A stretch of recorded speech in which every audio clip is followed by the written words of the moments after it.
YouTube video. Say hi to YouTube, guys. Anyways, okay, so this discussion is going to be about character rosters, and of course, as this says here, they come from the League roster, you know, from Street Fighter Six, and they say 18 characters, and the whole discussion is 18. Well, more importantly, is how many characters is enough? Is 20 enough? Is 18? Whatever. And here's my take. It depends.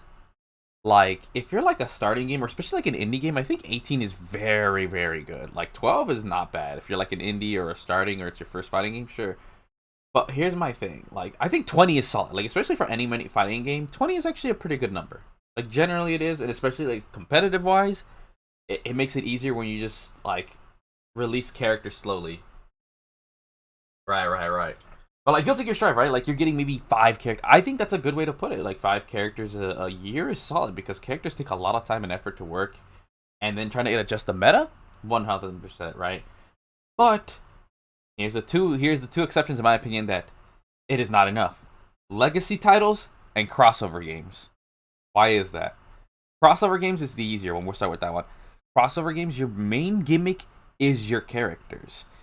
MVC is a great example. MVCI, when someone wants, oh yo, I want to go play like Marvel, or Capcom, and then they don't have your character, you're not as likely to pick up that game. You literally will lose sales. Characters are your gimmick in crossover games. It's a huge reason people gave BB Tag shit, because low key, its roster of like 20, that is way too small. For a crossover game, that's way too small. Because you sit here and you look at like, yo, who could have they put?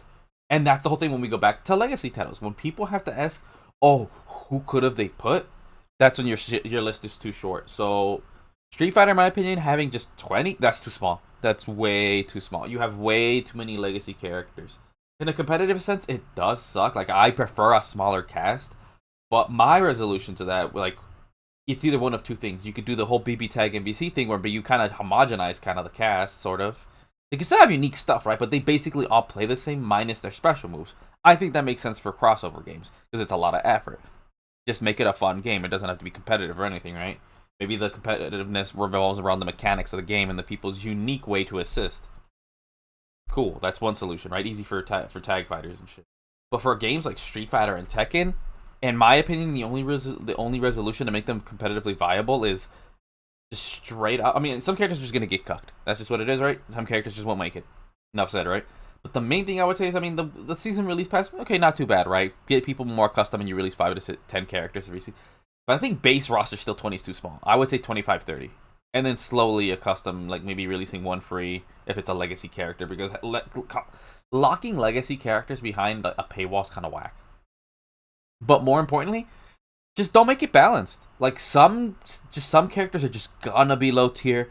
Don't even try to bother to fix it. That's my motto. Like Dan should never be viable ever. There's some characters we can all agree that we don't care should be top tier.